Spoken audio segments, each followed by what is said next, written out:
Shalom, shalom, families, Brother Malak, and hopefully everyone is doing wonderful today.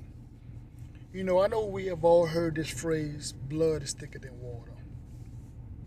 And growing up, I always questioned that phrase for some reason. And I think it's because there was some relatives in my, some relatives of mine that I questioned, I really questioned, you know, who they were, you know what I'm saying? Question their love, question, you know, how they treated me. And not just treated me, but treated other family members. So anyway, with that phrase, like I said, I think most of us have probably heard that phrase once or twice, or probably even more in our lives. We're familiar with that phrase. But that phrase actually comes from this saying, and it's the blood of the covenant is thicker than the water of the womb. The blood of the covenant is thicker than the water of the womb.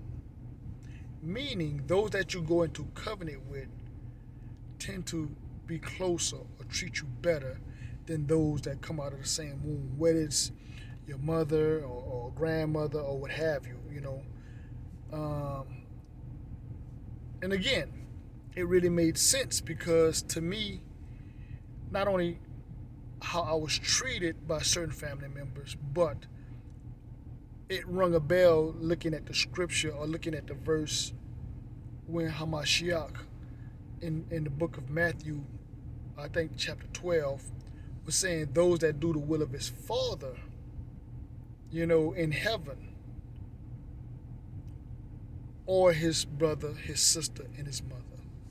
And it just really made it made that seem a lot more personal to me because, looking at coming to the truth, that's usually where we tend to have more support from people who understand this walk, who can relate to it versus the family members. Because, family members tend to like turn their back on you. They think, you're crazy or what have you, or you in some kind of cult, or you lost your mind, or what have you.